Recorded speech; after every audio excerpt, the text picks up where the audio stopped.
তোমাদের জন্য এই মামনিকে আনলাম। আরে তোমাদের জন্য না, ভিডিও এনেছি, ভিডিও। সব ছেলেদের বলছি ভিডিও দেখো আর এনজয় করো আর হ্যান্ডেল মারো। বলেন কি? আরে ওই হ্যান্ডেল না, জেনারেটরের হ্যান্ডেল। তো বেশি দেরি না করে ভিডিওটা শুরু করে দাও। আর ভিডিও শুরু করার আগে কানে হেডফোন দাও, আর হেডফোন না থাকলে 3-4 কিলোমিটার দূরে গিয়ে ভিডিওটা দেখো, ঠিক আছে?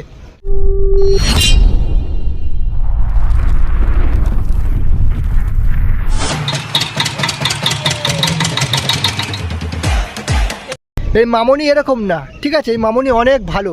তোমরা না জেনে শুনে একে গালাগালি দেবে না, গালাগালি তো আমরা দেবো। চলো একে আজ লাগাবো। আরে রোজ লাগাবো, রোজ। সাবাস। তো চলো এর কাহিনী আজকের বলি।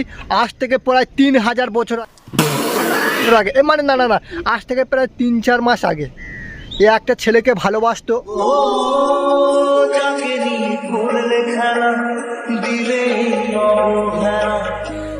এই মামনির একদিন হঠাৎ ব্রেকআপ হয়ে যায়। আমার দেখে মনে হচ্ছে না একে ব্রেকআপ হয়ে গেছে, এত শালা কুকুরে মুতে দিয়েছে মনে হয়। আমার দেখার দরকার নেই। তো মামনি একদিন জিমে যায়।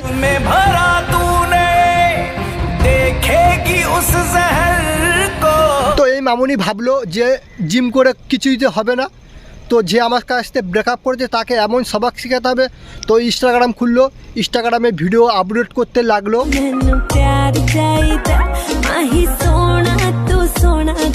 এই মামনি অনেক ভিডিও আপলোড করে দেয়, কিন্তু দুঃখের বিষয় ভিডিওটা সালা একটাও ভিউ আসে না।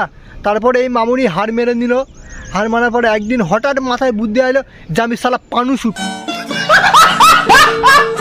মানে অর্ধেক পানু, মানে মানে মানে হাফ প্যান্ট, হাফ প্যান্ট।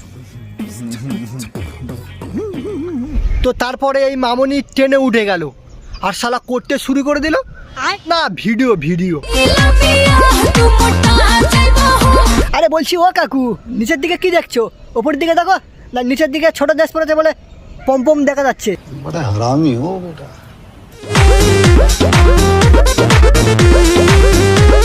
আরে কাকু তুমি এখানে থেকে তো ভালোই তো এনজয় নিচ্ছে হেসে হেসে। আমি যদি এখানে থাকতাম না মেরে এনজয় নিয়ে যাও। আরে হাতের তালি।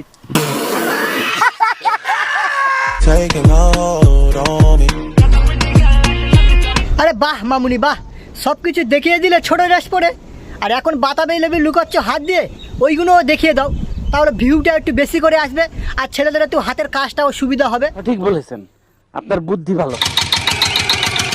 আরে ওই মামুনি ওই, ওটা তোমার পোঁত না জাডার? মানে আমি কিছুই বুঝতে পারি না, এত ভাইব্রেশন সালা কোথার থেকে আসে? তোমার তো জানা মানা জাডার অব্দি হাড়ি মেরে যাবে তোমার কাছে। তো চলো আজকে দেখা যাক জাডার বাসতে আসে ওই মামুনি।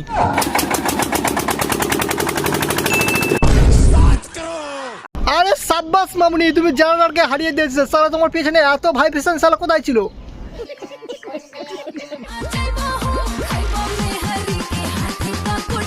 আর ওই মামুনি ওই, তুমি যেখানে পাবে সেখানে শুরু হয়ে যাবে গান কাঁপানো। তোমার গানে এমন দৌড় আছে, মানে তুমি তো যেখানে সেখানে ভূমিকম্প করে দিতে পারো। তো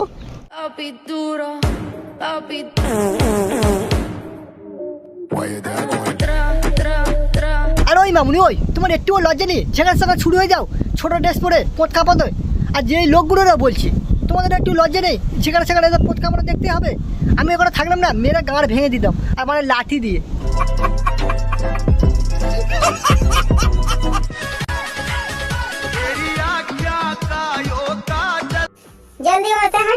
আরে ওই বউটিটা বলছি, ওই দেখ সেই গাঁড় কামড় মামুনিটা আমার ঘরের সামনে গিয়ে এমন বড় ভিডিও করছে, আমি সারা 3 দিন ঘরে ঘুমোতে পারিনি। আর এইখানে এসে সালা গাঁড় কাঁপাতে। কাকু একে ধাক্কা মেরে দিতে পারোনি, গাঁড় কাঁপানো বন্ধ হয়ে যেত না? কাকু তুমি ঠিক করেছো, একে ধাক্কা মারলে আমরা ভিডিও পেতাম কোথায়, আর কাকে নিয়ে রোস্ট করতাম।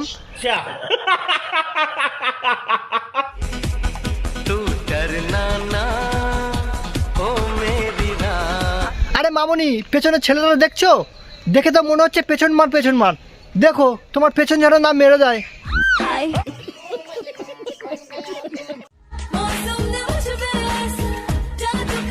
এই অনেক দিনের বাদে এই মামুনির একটা ভালো ভিডিও দেখলাম, নাহলে অন্য ভিডিওতে গাঁড় কাঁপাচ্ছে পেছন কাঁপাচ্ছে সব ভিডিওর পুরো 12টা বাজিয়ে দিয়েছে।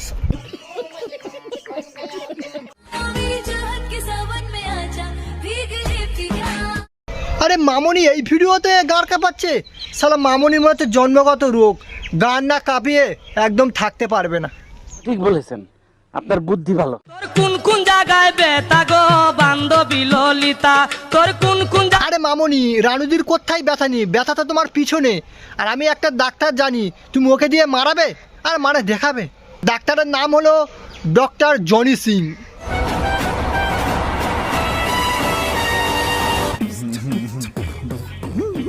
জায়গায় ব্যথা গো বান্ধবী ললিতা।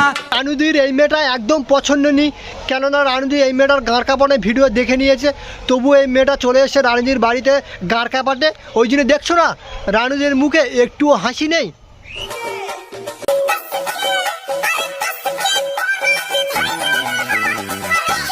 আরে রানুদি ভাবছে যে এই মালগুলো কখন বিদায় নেবে, নাই তো শালা ঝাঁ গাঁড় কাঁপাচ্ছে, কখন না ভূমিকম্প হয়ে ঘরটা ভেঙে যায়। অনেক কষ্টে এটা ঘরটা করেছে।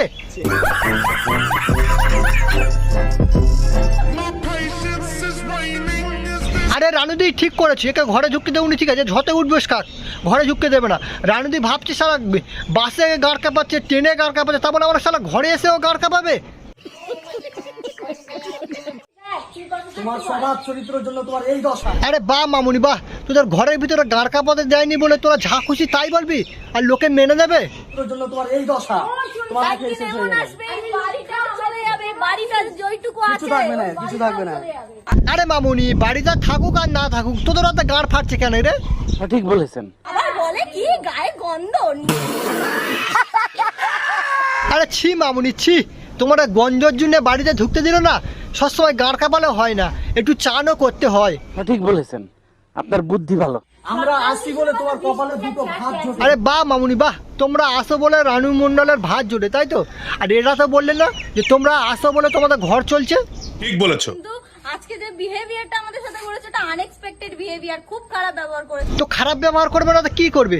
তোমরা যদি লোকের বাড়িতে গাঁড় কাঁপাতে যাও তা ওরা কি করবে? তোমার কাছে ভালো ব্যবহার করবে? আমরা আজকে দূর থেকে এসেছিলাম। কেন রানু মণ্ডল বলেছে যে অত দূর থেকে আমাদের ঘরে এসে গাঁড় কাঁপাতে? ট্রেনে বাসে সব জায়গায় মারা গাঁড় কাঁপাচ্ছ, এমনকি লোকের ঘরের ছাদে অবধি ছাড়লে না।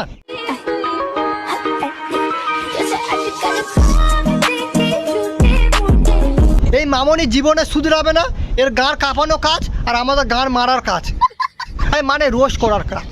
তো গাইস, ভিডিওটা এইটুকুনি ছিল। ভিডিওটা যদি ভালো লাগে একটা লাইক, চ্যানেলকে সাবস্ক্রাইব করে আর বেল আইকনটাও বেজিয়ে দিও, কিউকি আমি তাড়াতাড়ি ভিডিও আনছি তোমাদের জন্য। তো প্লিজ গাইস সাবস্ক্রাইবটা করো।